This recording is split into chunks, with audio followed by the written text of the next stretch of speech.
You know me. And the Torah could not even offer executed by Ruba also for, and all of them are still shocked that how did I got to know? They almost poisoned or used ungetabange. Timati shadu any showabai with young. I won't learn here.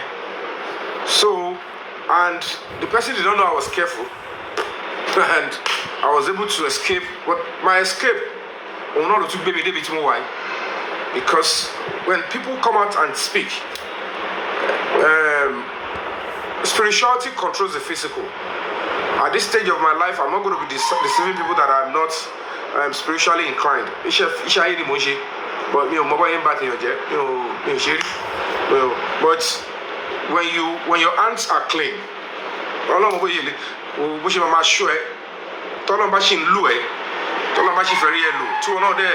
because it's another thing for you to be in a struggle, it's another thing to take care of your health. Health here, you have to take care of your health spiritually, take care of your health mentally, take care of your health financially, take care of your health medically. So if you're going to be doing all sort of things like this, really amazing.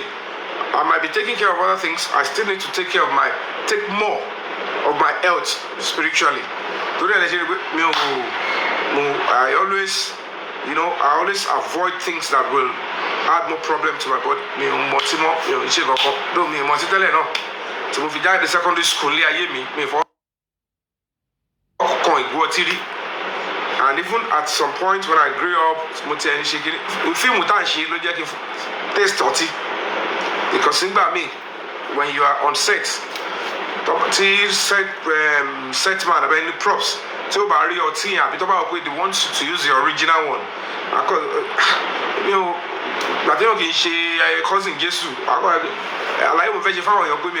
Okay, and then people began to say, Yomi, sugar. I want peer pressure, my leaders. But at the end of the day, 40 is very important to tone down or go back. Because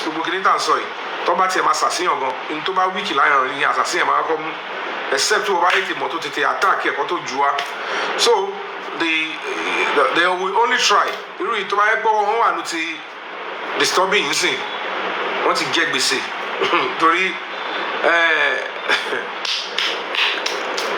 That image of how he spent his last is a serious message that this man is a fighter, is a warrior.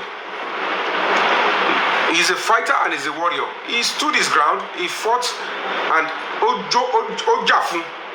and even when we're going to be asking questions, he ensured that no, my body must push that camera to let you people know what I am doing. How many of us have that kind of a banner? So once you read them, they look like I will look back in his story on the Sao. Maybe maybe one bed, but one bed. To buy a push seizure, the seizure, the care, and you alone. To eventually not cannot to buy one bed in Coconolo Mamudani. So that's another truth about this stuff. Even if to buy people and what's booking, what's in all again. Ó ṣe kíní kan tẹ́ bá dọ́wọ́ pọ̀ wọ́n yín náà ló wà bẹ́ẹ̀ tó bá jẹ́ pé yín náà lè ṣe nǹkan tẹ́ ṣe yẹn nǹkan kan náà ló máa mú dání ìsídà kọ́kadà.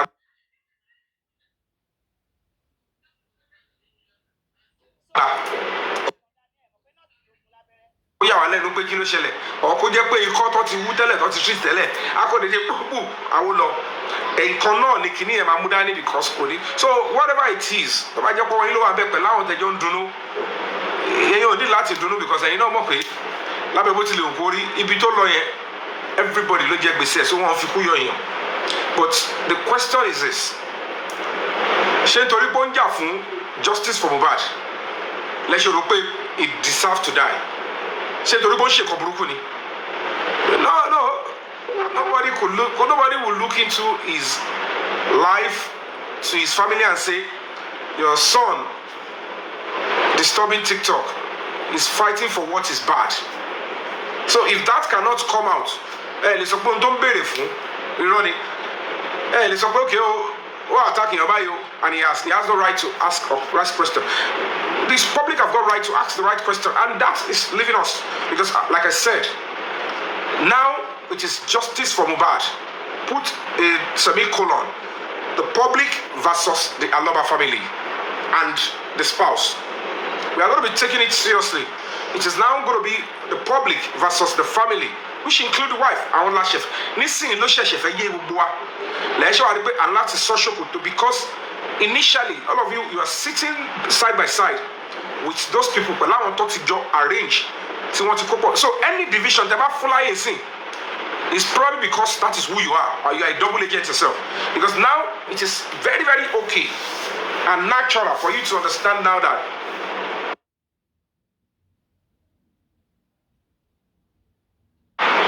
going to platform of to those that are creating division is like feeding them what they give them money to come and do. Let me explain to you, when it comes to guerrilla war, they know that the strength of justice for Mohbad is when the entire people are united asking for same thing, justice for Mohbad. So when they know that the only way that the public will lose interest, the government will lose interest, or it won't have strength, is to finance some people to be going into the midst of those seeking justice, saying the same thing, but eventually creates division that when the government realize that these people are not united, then they will lose interest, like and that is where you should know that there are so many double agents, and by their fruits you should know them. So now going forward, if you want to help yourself, if you want us to know who you are, you will sit in the corridors of these people that are anti-justice, who are claiming to be standing by those that are. See, whether you are like it or not, the justice we are looking for this young boy, we are going to be fighting and facing the father, the mother, the brother, the wife, the friends, some of the friends. The Bible preferring justice. I want them to do. So if you are in the camp of those that are either supporting the father, supporting the wife, supporting the mother, you are going to be hurting justice for Mohbad. If you want to do, they have right to social media space.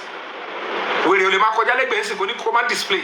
You watch any right Latin, only right Latin demo here. So the mad this you can't ask a mad person not to display. But when it is now getting clearer, because at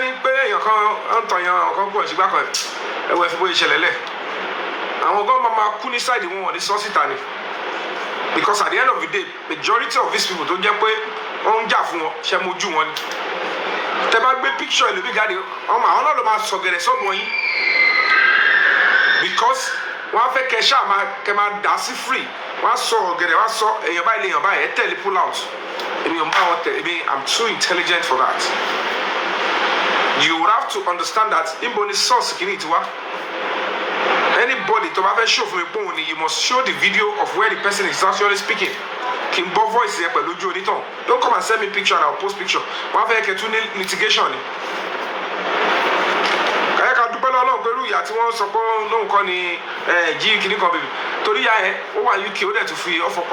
With whatever that has been done is, they could instigate her to do something wrong. The picture here. So whatever the case may be, we as a society, we as a movement, justice for Mohbad is a movement. And I can tell you 5% is for Mohbad. 95% is for our country and ourselves. And that is why we need to continue. So once again, I'd like to pay huge respect to these two fallen soldiers. So after this particular, or let's have a minute silence. We're going to be having it. I will be having it here. If you can be honest enough to join in the minute silence for these two brilliant souls that have departed this sinful world. It's not out of place if you guys do that. I want us to observe a minute silence for disturbing TikTok, Boku. and Yomi Osis. I understand both of them passed away. May God, let's have a minute silence then. It's not that they've not pushed me to that stage to say no. As a Nibo, no, as God will have it, because if not, except by except God is not in support of what I'm doing. If truly God, which I've been seeing the hands of God, if God does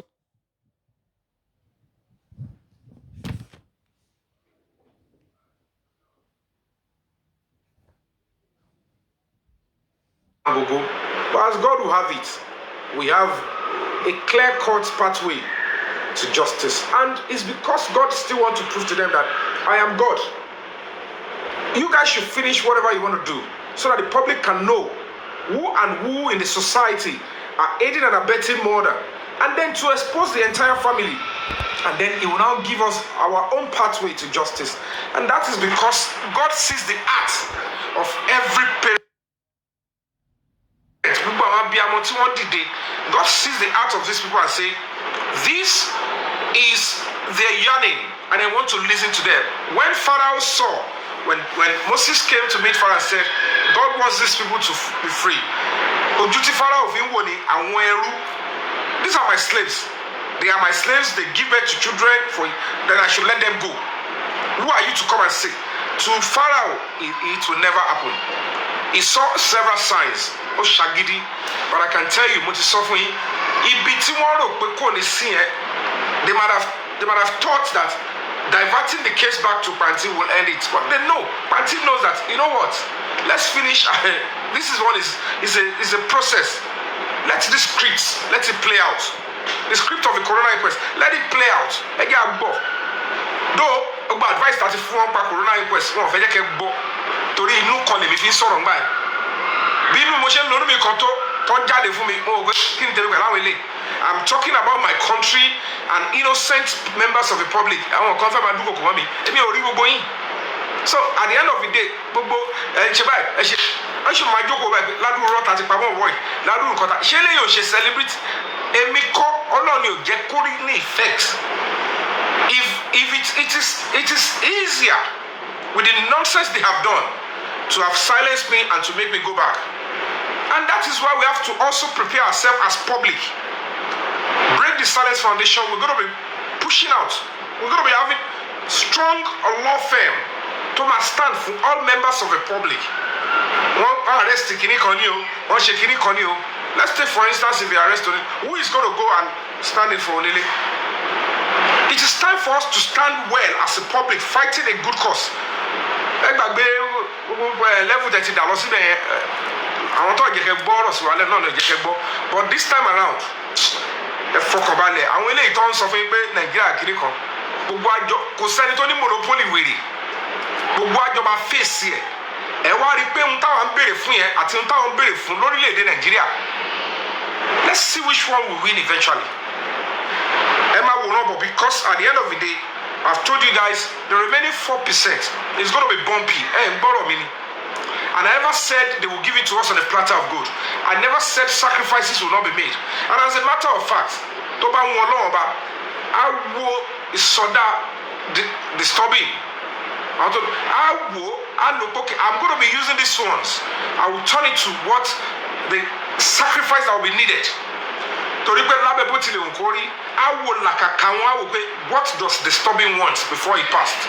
That is why he showed that picture.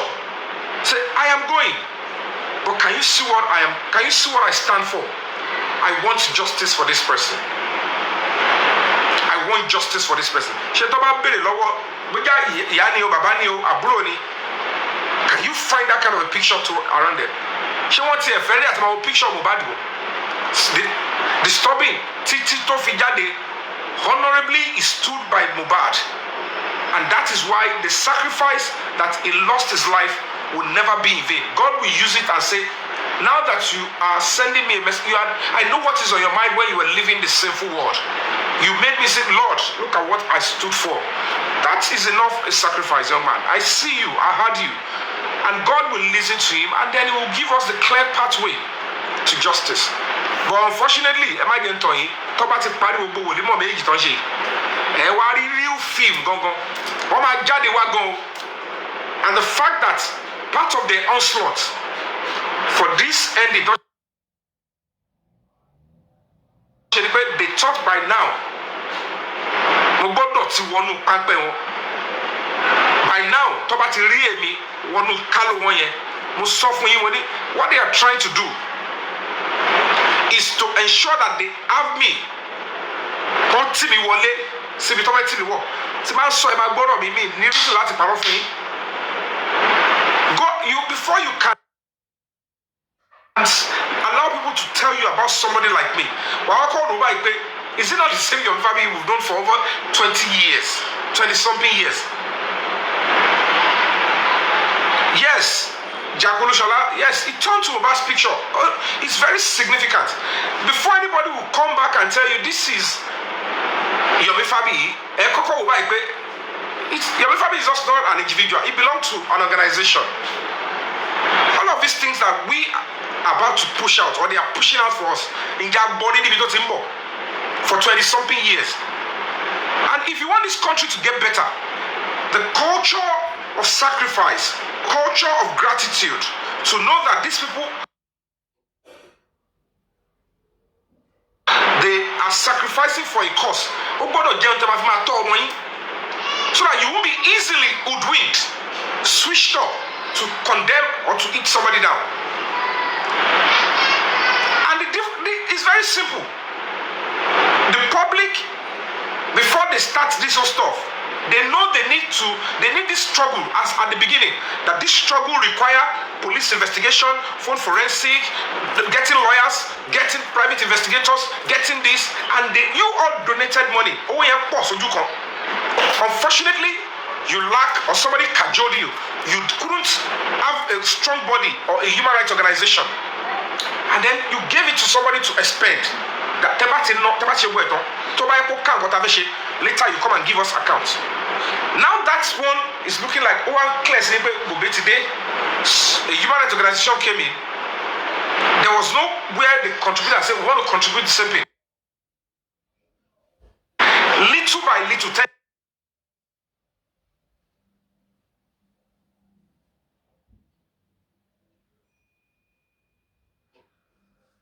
need. In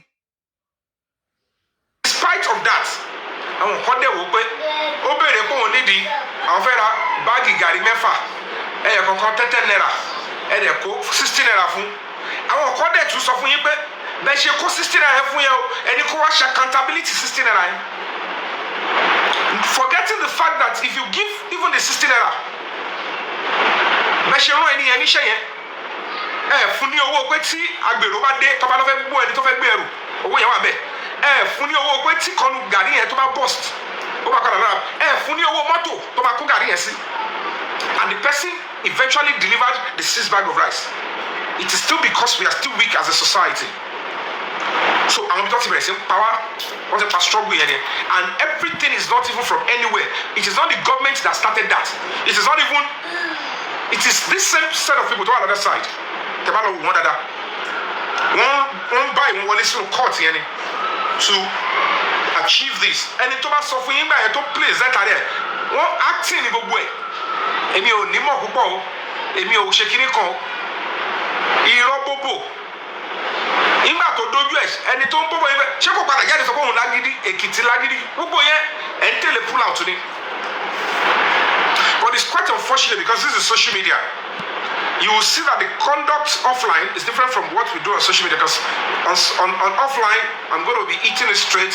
I'm an actor, I'm a celebrity, I'm a convener of a human rights organization, and that is the conduct you see. But when it comes to social media, I'm afraid with the idea to package you on social media. Though it is show at a busy, active web I will report here, call him one leg. But core of the matter is online, offline, and I've told you guys clearly that those people that are tempted on my life then, you will get to know who they are very soon. Arugumasa, Mojamosa, Yorùbá ò kì í sọ̀rọ̀ kó má fi kíní lẹ̀ gbogbo àwọn yẹn kò ṣe àwọn tó lè lé mi and we should be ready. They will make attempt to arrest some people of a threatening, but if as a movement, this is the real movement now.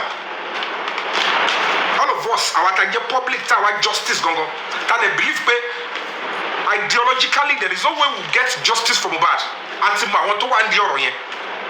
So kò ń ṣe èrò ló máa wà lẹ́sìn.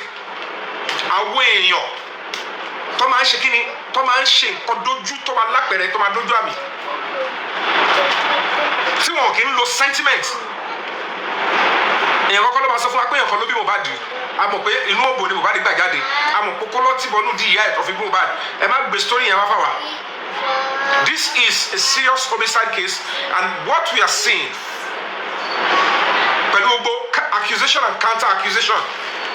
Gbogbo wa tó ń sọ pé ta ló pa Mohbad kìíní kan ó wà nílé kò sẹ́ni tó dárúkọ disturbance. Till he breathed his last, he was fighting for a fellow Nigerian. Even while he was fighting, there was nowhere he said, I can never die, nobody can take my life, or nothing can take my life. He never bragged. So whoever tó bá fẹ́ fi yọ kò síbi tó sọ pé òun ò ní kú àbó òun ò ní padà kú. Okay, that is on, don't do that. That is on show. Go and play downstairs. Or you want to stay here? Yes. You want to stay here? Yes. Yeah, come and do justice. Yeah. Come and stay here and be doing justice, but don't make noise. Yeah, say hello to them. Hello. Yes. Say justice for Mohbad. Justice for Mohbad. Say R.I.P. Disturbing. R.I.P. Disturbing. Oh, good. So R.I.P. Yomi Osis. Okay, good. So just say I love you. Say I love you all. I love you all. Ọmọlọmọ ń sìn òun láti máa gbé Facebook òbí tó wà lẹ̀ he doesn't understand what we are going through but at the end of the day he is cooperating with me kò dàbí láàmú kò ṣe ọkọ and so in other words pray that is on it don't make sense. Don't talk, eh? Oh, good boy. Laugh at yourself. So basically, nothing good is really what. It's not, it doesn't come easy.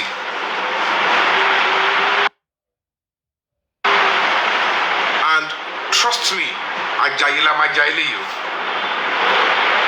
Ajayila Majaile. I'm not saying that whether disturbing has gone medical or like, but the fact remains that stage it a day.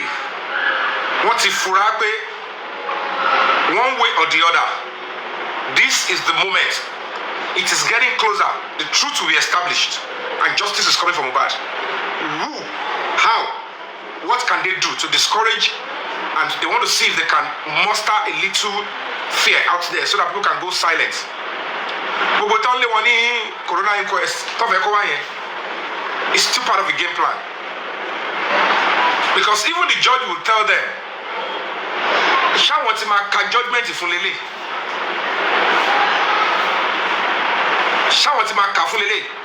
they have to prepare to chase people away.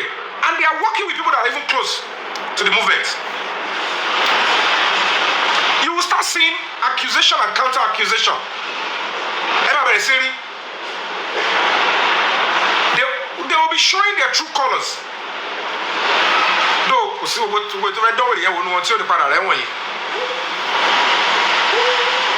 they will come for somebody like me.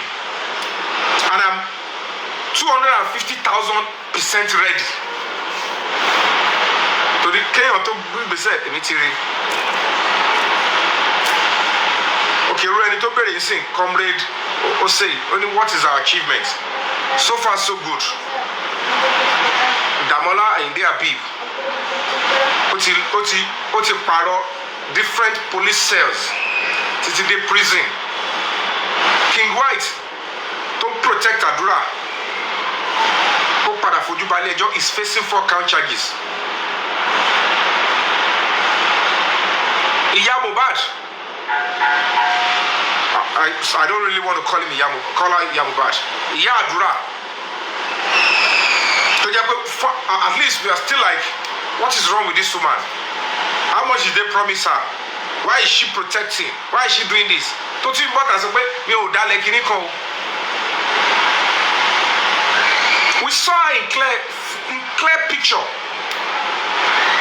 That spiritual power tí ìyá máa ń ní tó bá ń jà fún nǹkan báyìí has left her long ago. She knows that èyí tó kù tóun ń jà yìí, ìjà tóun ń jà yìí, ìjà pé kọ́ má sọ pé kò sí mi bẹ̀ ni, kò ṣe pé ìjà tí inú Ọlọ́run máa dùn sí pé yes, this is abiyamọ, this is a mother. Ìjà pé ìwọ Ọlọ́run ẹ̀ṣẹ̀ wo ni mo ṣẹ̀. Ìyá mọ nǹkan tóun ń jà fún. Ó mọ̀ pé normally